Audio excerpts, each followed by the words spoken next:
نحمدہ ونصلی علی رسولہ الکریم اما بعد فاعوذ باللہ من الشیطان الرجیم بسم اللہ الرحمن الرحیم رب اشرح لی صدری ویسر لی امری واحلل عقدۃ من لسانی یفقہوا قولی۔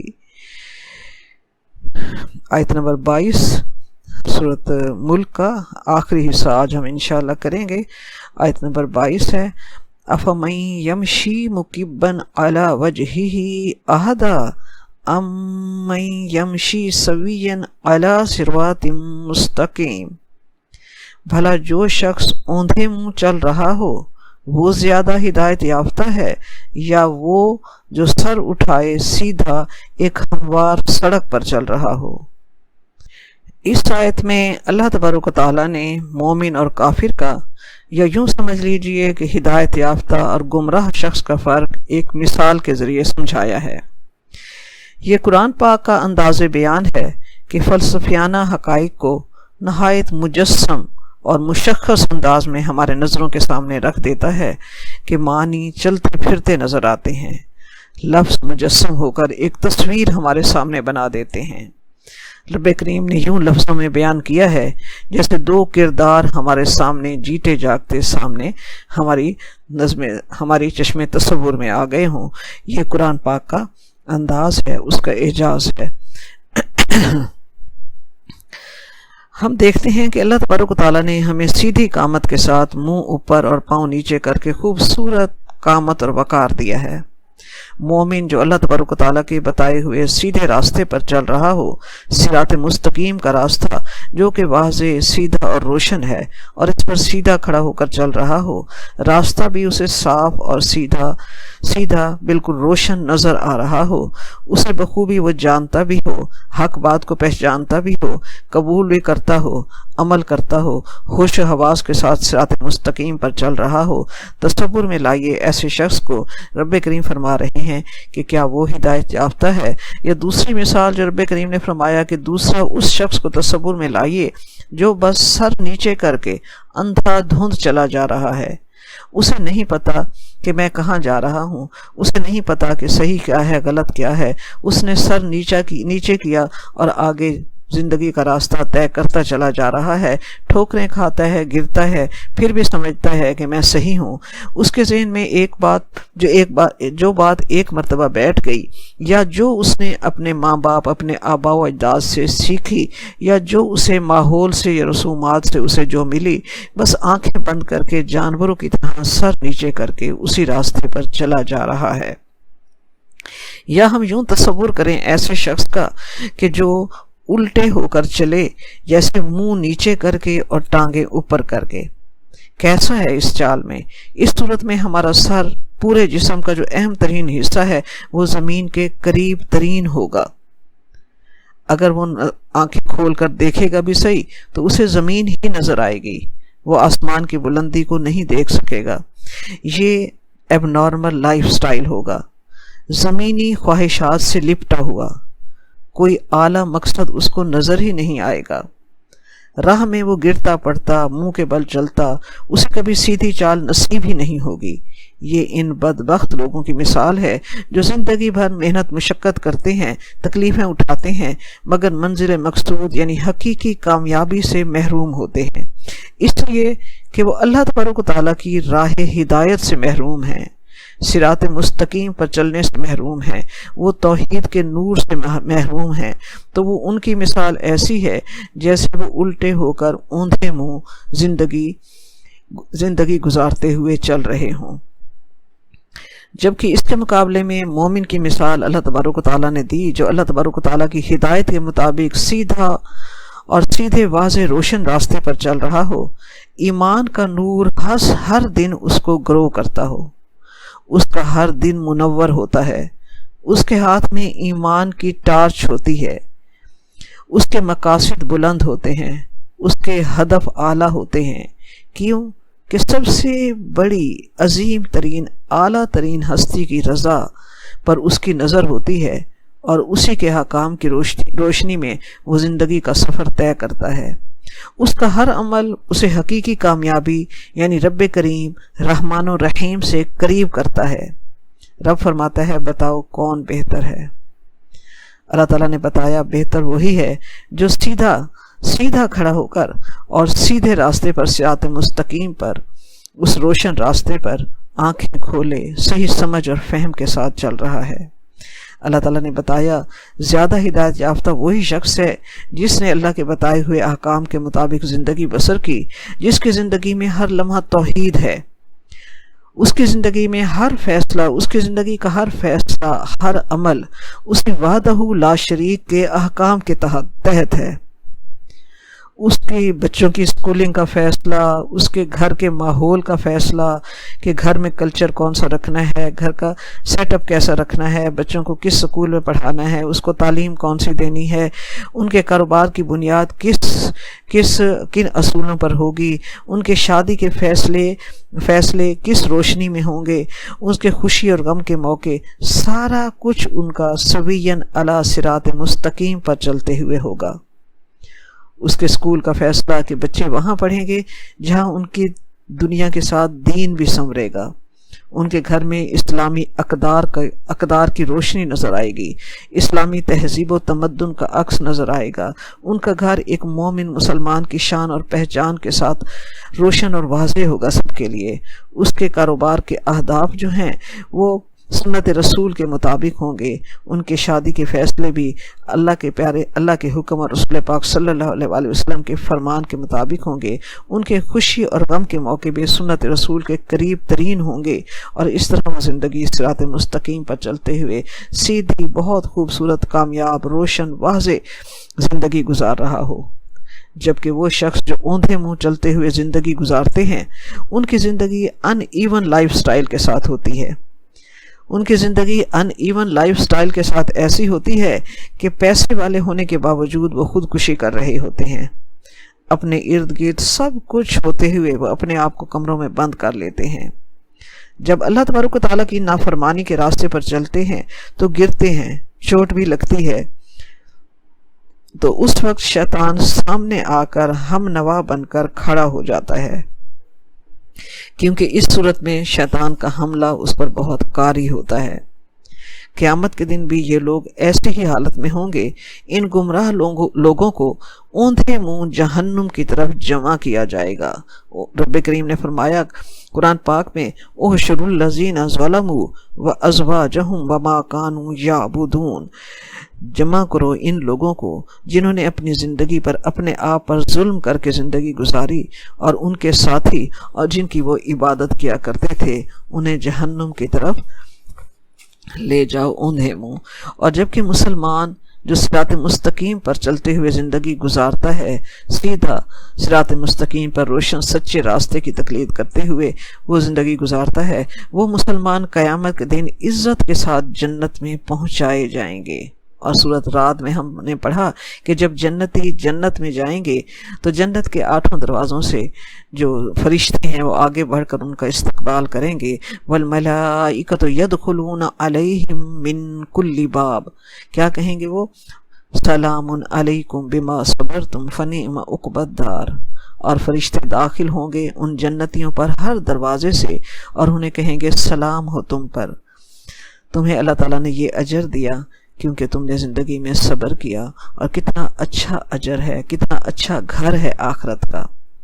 مسند احمد میں حدیث مبارکہ ہے کہ آپ صلی اللہ علیہ وآلہ وسلم سے دریافت کیا گیا کہ یا رسول اللہ، لوگ منہ کے بل جہنم میں کس طرح اکٹھے کیے جائیں گے؟ آپ صلی اللہ علیہ وآلہ وسلم نے فرمایا جس نے پیروں کے بل چلنا سکھایا وہ منہ کے بل چلانے پر بھی قادر ہے۔ آیت نمبر 23 ہے ہمارے پاس، یہاں سے سورۃ ملک کا آخری یعنی چوتھا حصہ شروع ہوتا ہے۔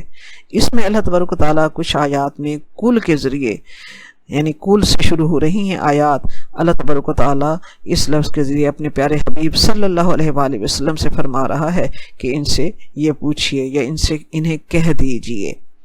تو آیت نمبر 23 ہے قل هو الذی انشأکم وجعل لکم السمع والابصار والافئدہ قلیلا ما تشکرون۔ اے نبی صلی اللہ علیہ وآلہ وسلم، آپ کہہ دیجئے کہ وہی تو ہے ذات جس نے تمہیں پیدا کیا اور تمہارے لیے بنائے تمہارے کان اور تمہاری آنکھیں، یعنی تمہیں سننے کی طاقت دی اور تمہیں دیکھنے کی طاقت دی، والافئدہ، اور سوچنے سمجھنے کے لیے تمہیں دل دیا، قلیلا ما تشکرون، تم کم ہی لوگ شکر ادا کرتے ہو۔ تو ان آیات میں کل کے ذریعے اللہ تبارک و تعالیٰ نے ان نعمتوں کا ذکر کیا ہے کہ اے حبیب انہیں بتا دیجئے کہ اللہ تعالیٰ نے یہ نعمتیں تمہیں دی ہیں، سماعت دی، بصارت دی، دل دیا۔ کیوں دی یہ نعمتیں؟ اللہ تعالیٰ نے یہ اعضاء ڈیکوریشن پیس کے طور پر تو نہیں دیے۔ کان، آنکھیں اور عقل تو جانور کی بھی ہوتی ہے، لیکن ان کا ٹارگٹ کیا ہوتا ہے؟ زمینی خواہشات، بس وہ چاہتا ہے کھا لوں اور بس زندگی گزر جائے۔ اللہ تبارک و تعالیٰ نے ہمیں انسان بنایا، اللہ تعالیٰ نے ہمیں آنکھ اور کان کے ساتھ دل دیا، تو آنکھوں سے دیکھو کہ انسانوں کا سا دیکھنا دیکھو، انسانوں کا سا سننا سنو۔ اللہ تعالیٰ نے یہ نعمتیں دی ہیں تو ساتھ ہدایات بھیجی ہیں اپنے پیارے انبیاء اور اپنی الہامی کتابوں کے ذریعے کہ آنکھیں کہاں استعمال کرو، کان کہاں استعمال کرو۔ جس نے بھی ان نعمتوں کو شریعت کے احکام کے مطابق استعمال کیا، اس نے ان نعمتوں کا حق ادا کر دیا، اس نے ان نعمتوں سے جنت کما لی۔ یہ ہے ان نعمتوں کا شکر ادا کرنا، کیونکہ اس نے ان نعمتوں کو وہاں استعمال کیا جس کے لیے وہ نعمتیں دی گئی تھیں۔ لیکن رب کریم فرماتا ہے قلیلا ما تشکرون، لیکن اکثر لوگوں نے شکر نہ کیا کہ ان نعمتوں کو جہنم کے راستے پر چلنے کے لیے استعمال کیا اور اپنے آپ کو جہنم کا ایندھن بنایا۔ یہاں ہم دیکھتے ہیں کہ رب کریم نے فرمایا قل هو الذی انشأکم، تو انشأ کا لفظ آیا ہے، خلق کا نہیں آیا۔ خلق کا مطلب بھی پیدا کرنا ہوتا ہے، انشأ کا مطلب بھی پیدا کرنا۔ خلق ہوتا ہے سمپل پیدا کرنا، جبکہ انشأ ہوتا ہے کسی کو پیدا کرنا، اسے پروان چڑھانا، اسے بلوغت تک پہنچانا، اس کے لیے زندگی کے تمام اسباب کا انتظام کرنا۔ اللہ تبارک و تعالیٰ اس وقت کے مکہ والوں سے مخاطب ہے، کیونکہ جب یہ سورت جو ہے مکی دور کے اسلام کے آغاز اسلام کے دور میں نازل ہوئی، تو رب کریم ان سے مخاطب ہے کہ دیکھ، سوچو، غور کرو کہ وہ اس ہستی کا تم انکار کر رہے ہو جس نے تمہیں پیدا کیا، نہ صرف پیدا کیا بلکہ تمہیں پروان چڑھانے کے تمام انتظامات کیے، مکہ والوں کی ہر لمحے کی دیکھ بھال کی، انہیں آب زمزم دیا، ان کی حفاظت فرمائی، ان کی آبادی بڑھنا شروع ہوئی، پھر ان کے لیے رحلۃ الشتاء والصیف، تجارت کا ان کے لیے اسباب مہیا کیے، انہیں سردی گرمی کے سفر سے مانوس کیا، پھر ابراہیم علیہ السلام کی دعا سے اس شہر کو امن والا شہر بنایا، جیسے کہ قرآن پاک میں ہے کہ ابراہیم علیہ السلام نے دعا کی وَإِذْ قَالَ إِبْرَاهِيمُ رَبِّ اجْعَلْ هَٰذَا بَلَدًا آمِنًا، جب ابراہیم علیہ السلام نے کہا کہ اے میرے رب اس شہر کو امن والا شہر بنا، تو رب کریم فرماتا ہے کہ میں نے پھر اسے امن والا شہر بنایا، اس کی زمینوں میں نعمتوں کے خزانے مدفون کیے، تا قیامت انشأ کا سامان مہیا کیا، مگر قلیلا ما تشکرون، تم میں سے بہت کم لوگ شکر ادا کرتے ہیں۔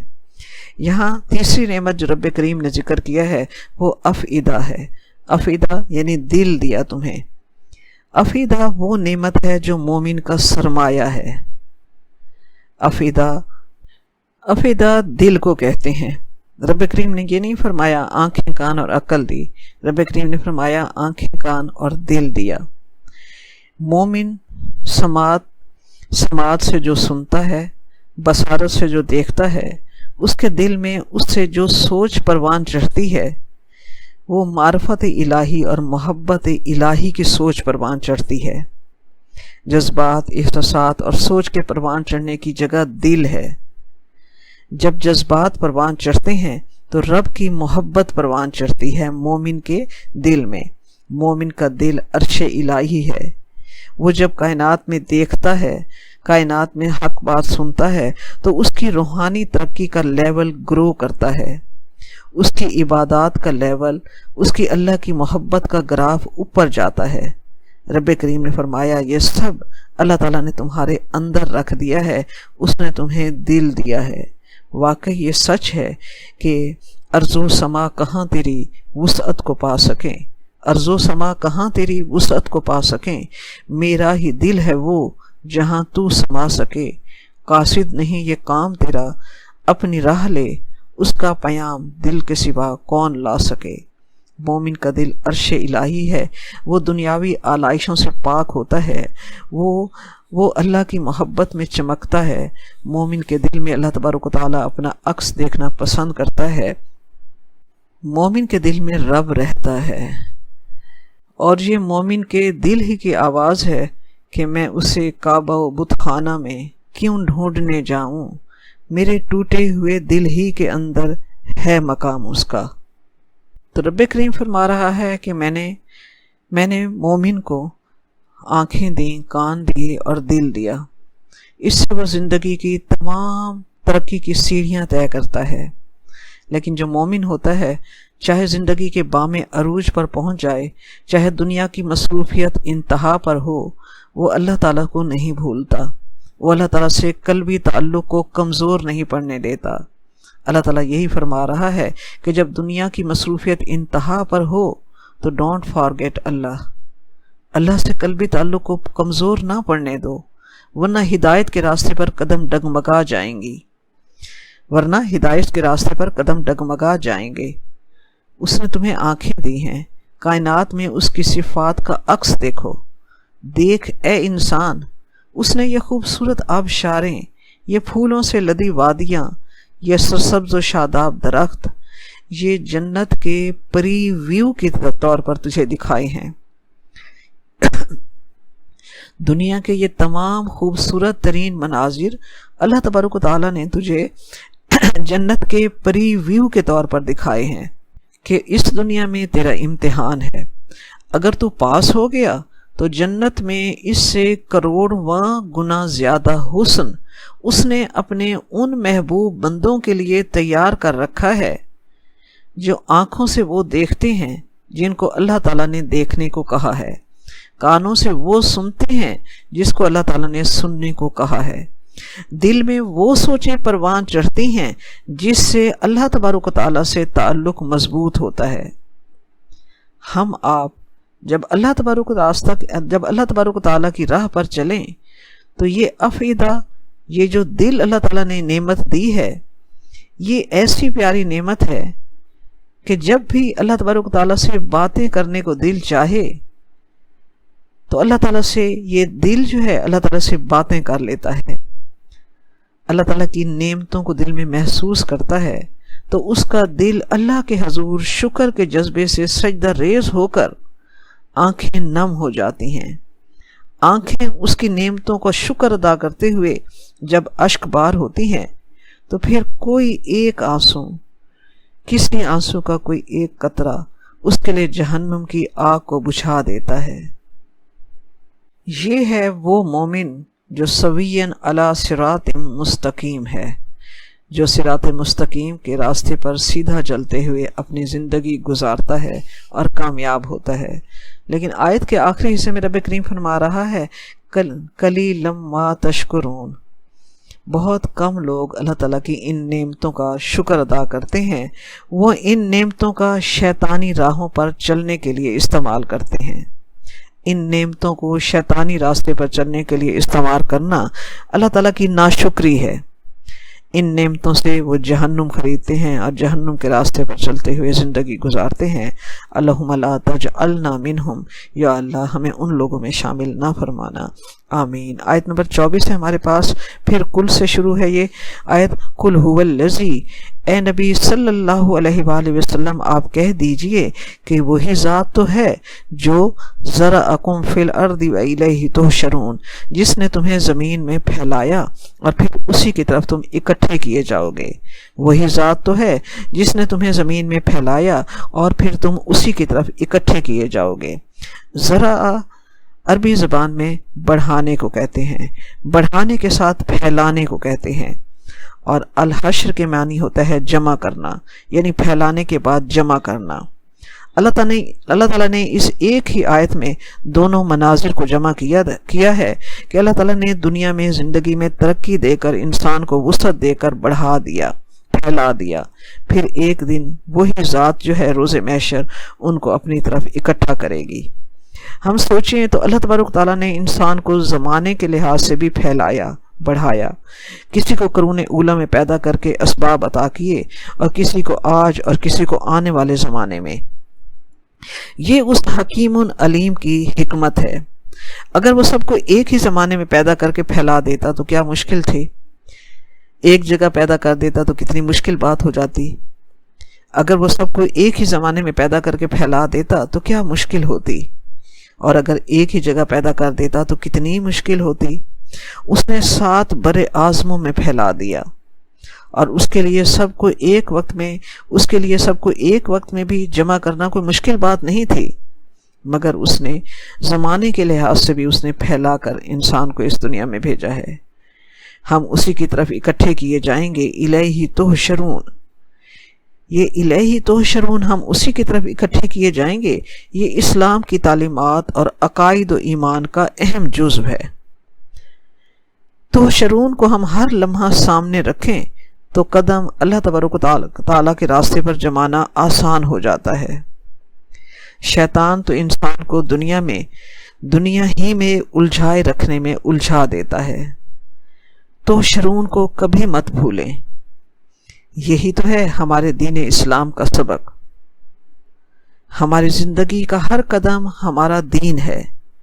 ہمیں اپنے دین کو کیجول نہیں لینا، یہ بہت سیریس میٹر ہے۔ اسی پر ہماری زندگی کی کامیابی اور اسی پر آخرت کی کامیابی کا انحصار ہے۔ ہمیں دین کی اہمیت کو اپنے اندر، اپنی نسل کے اندر، اس کی اہمیت کو ان کی سوچوں میں ہم نے اس کو نقش کرنا ہے۔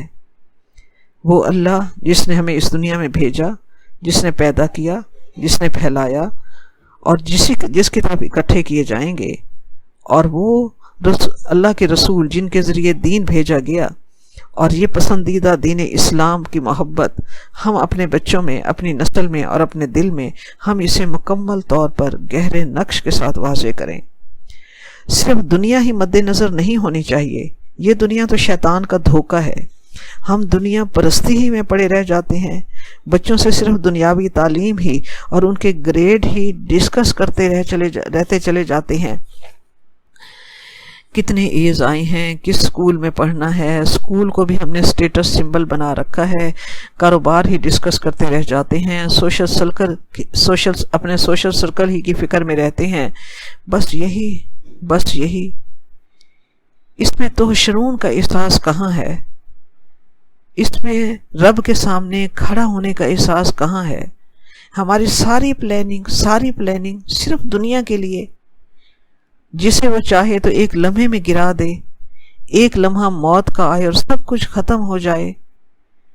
جتنا دنیا کا قیمتی ترین وقت جن فکروں میں دن رات میں صرف کیا، اب جب رب کے آگے کھڑے ہوں گے، الیہ تحشرون، اس کے آگے اکٹھے ہو کر کھڑے ہوں گے، تو اس وقت سوچ آئے گی کہ ہم جس دنیا میں گم رہے اور دوسری طرف ہمیں یہاں جو سوال پیش آ رہے ہیں، دنیا میں تو ہم نے ان میں سے کسی ایک سوال کے بارے میں بھی نہ پوچھا، کسی ایک سوال کے بارے میں بھی نہ سوچا۔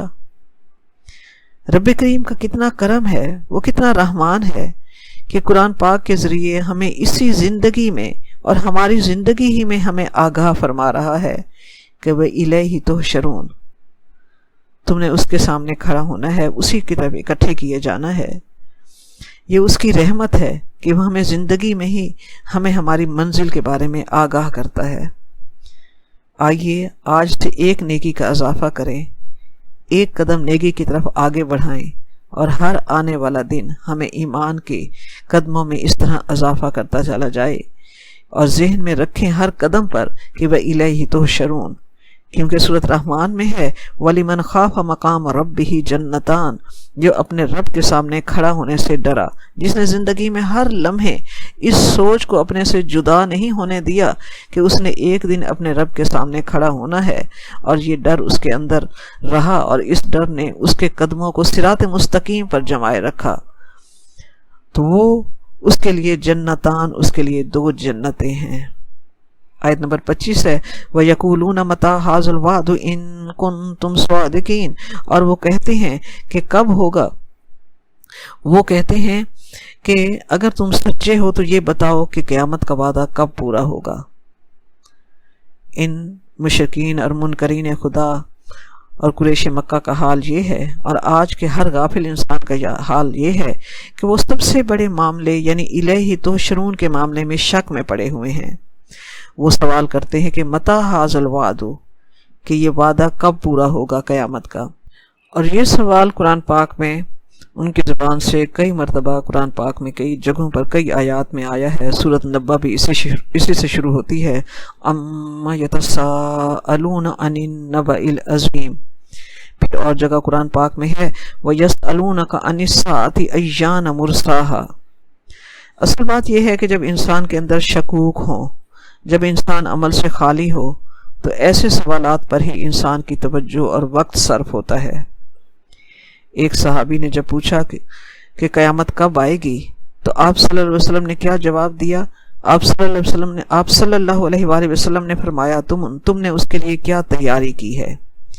اصل چیز جس پر ہماری توجہ ہونی چاہیے کہ ہم نے اس کے لیے کیا تیاری کی ہے۔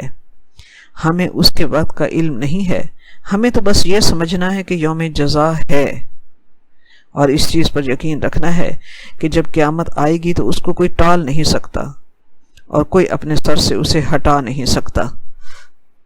اسی آیت کے آخری الفاظ پر ہم غور کریں، ان کنتم صادقین، اگر تم سچے ہو۔ اس میں آپ دیکھیں تم جو ہے وہ جمع کا صیغہ ہے۔ اگر آپ صلی اللہ علیہ وسلم سے صرف مخاطب ہوتے کہ اگر تم سچے ہو تو بتاؤ یہ کب وعدہ پورا ہوگا، تو ان کنتا ہوتا۔ کنتا جو ہے وہ واحد کے لیے، کنتم جو ہے یہ جمع کے لیے ہے۔ تو اس کا مطلب ہے کہ وہ سارے آپ صلی اللہ علیہ وسلم اور سارے صحابہ کرام کے ساتھ مخاطب ہیں۔ تو سارے صحابہ کرام رضی اللہ تعالیٰ عنہم کو آپ کے ساتھ مخاطبین میں شامل کر کے مشرکین یہ سوال کر رہے ہیں۔ وہ کیا بات تھی کہ صحابہ کرام رضی اللہ تعالیٰ عنہم کو یہ اعزاز حاصل ہوا کہ آپ صلی اللہ علیہ وسلم کے ساتھ وہ مخاطبین میں شامل ہوں؟ ہم دیکھتے ہیں کہ یہ مکی صورت ہے، آغاز اسلام کے دور میں نازل ہوئی۔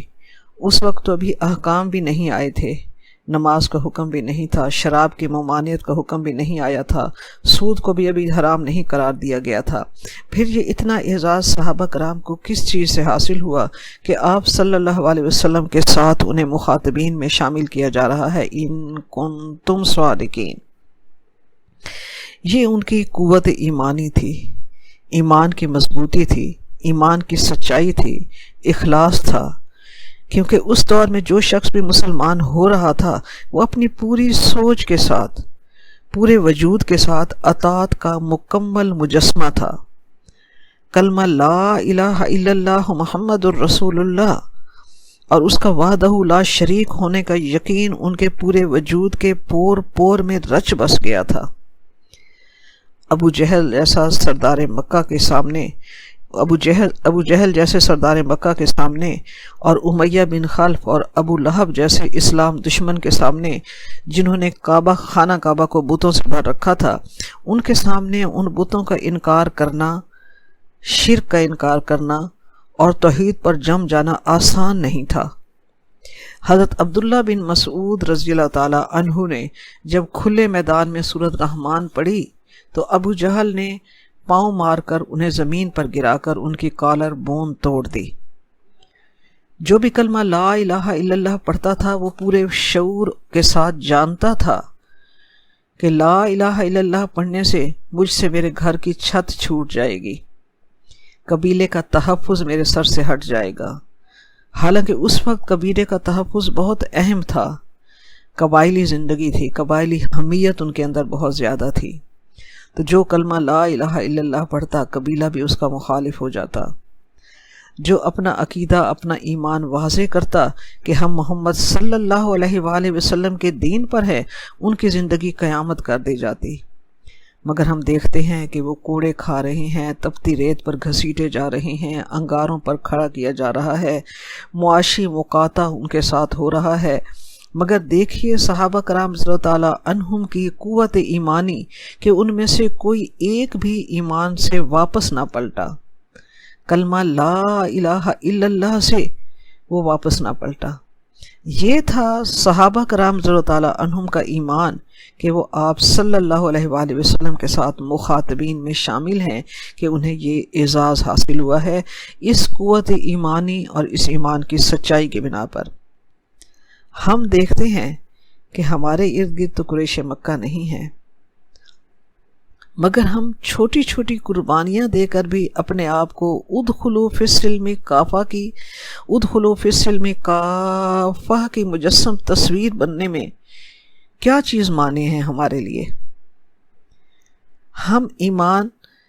ہم بس پیدائشی مسلمان ہی کی زندگی جیے چلے جا رہے ہیں، جبکہ رب فرما رہا ہے اے ایمان والو پورے کے پورے اسلام میں داخل ہو جاؤ۔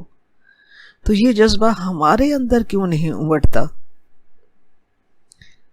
سچا دین ایمان اپنانے کے لیے اور پورے کا پورا اسلام میں داخل ہونے کے لیے ہم سے تو صرف رسمیں ہی نہیں چھوٹتی، جہیز کا کلچر ہی ہم سے نہیں ختم ہوتا، منگنیاں، مائیوں، مہندیوں کو ہم نے شادی کا لازمی جز بنا لیا ہے۔ ہم سے تو صرف لوگوں کی ٹیڑھی نظریں اور خاندان والوں کی باتوں کو فیس کرنے کی بھی ہمارے اندر قوت نہیں ہے۔ یہ کیسی قوت ایمانی ہے ہماری؟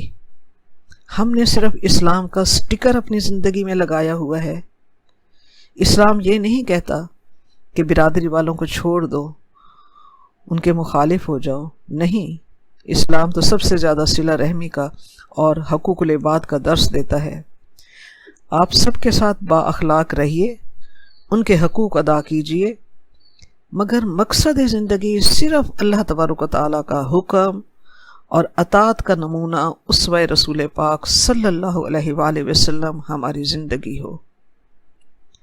ہم سوچیں کہ آج اگر ہمارے گھر میں ہندوانہ رسومات اور مغربی کلچر کا نقشہ ہے تو ہم جائزہ لیں اپنے ایمان کا کہ ہم کیسے مسلمان ہیں، کہ ہم اللہ تعالیٰ کے احکام کے معاملے میں پک اینڈ چوز کر رہے ہیں۔ عورت تو گھر کی ملکہ ہوتی ہے، عورت کو اللہ تعالیٰ نے وہ طاقت دی ہے کہ عورت اپنے ساتھ کئی لوگوں کو اللہ تبارک و تعالیٰ کی محبت کے راستے پر ڈال سکتی ہے، ہمت بڑھا سکتی ہے۔ پہلی وحی کے بعد جب رسول پاک صلی اللہ علیہ وآلہ وسلم گھر آئے تو کس نے حوصلہ دیا، کس نے ہمت بڑھائی؟ حضرت خدیجہ رضی اللہ تعالیٰ عنہا نے۔ عورت کی گود میں اللہ تبارک و تعالیٰ نے نسل دی ہے۔ ہم عورتیں اپنی قوت اور اپنی طاقت کو پہچانیں، اپنے اندر دین اسلام کی سچی تصویر اور قوت ایمانی کی مضبوطی اپنے اندر پیدا کریں، مت ہم شکار ہوں شیطان کے غرور کا۔ سوچیں کہ جب دل بدلنا ہو تو ایک آیت ہی کافی ہوتی ہے، عمل نہ کرنا ہو تو دلیلیں ہزار لے آئیں، عمل نہیں ہوتا۔ اپنے گھروں میں، اپنے گھروں سے آگے اپنے خاندانوں میں ہم اسلام کو زندہ کریں، عملی تصویر کے ساتھ۔ پہلے قدم پر تہیہ کریں کہ ہم حبل الورید، اللہ تعالیٰ کی مضبوط رسی قرآن پاک سے جڑ جائیں۔ قرآن پاک جو ہماری زندگی کی بک ہے، جو ہماری زندگی کا مینول ہے، جو میرا اللہ تبارک و تعالیٰ کی ہدایات کا ایک یوں سمجھ لیں کہ ایک پورا نقشہ اللہ تعالیٰ نے اس میں دے دیا ہے کہ ایسے جیو۔ اس کو تو پڑھیں، اس کو تو اپنی زندگی کی رہنمائی کے لیے ہم اس سے رہنمائی لیں، پڑھنے کے ساتھ اس کے لیے سمجھنے کے لیے وقت نکالیں۔ قرآن پاک کو سمجھیں گے تو عمل کی طرف آگے بڑھیں گے، قرآن پاک کو سمجھیں گے تو سنت رسول ہماری زندگی کا نقشہ ہوگا۔ ہم آپ سب جانتے ہیں کہ حضرت عائشہ رضی اللہ تعالیٰ عنہا نے فرمایا کہ آپ صلی اللہ علیہ وآلہ وسلم قرآن پاک کی چلتی پھرتی تصویر تھے۔ تو ہمیں قرآن پاک کو زندگی میں پہلی اہمیت کے ساتھ اپنا وقت، اپنی محنت صرف کر کے اللہ تعالیٰ کے اس کلام کو سمجھنے کے لیے ہم نے اپنے اندر ایک تو یہ کہ محنت کا عہد کرنا ہے، دوسرا اللہ تعالیٰ سے دعا مانگنی ہے کہ اللہ تعالیٰ ہمیں یہ سعادت عطا فرما دے۔ آمین ثم آمین۔ ربنا تقبل منا انك انت السميع العليم وتب علينا انك انت التواب الرحيم آمين ثم آمين.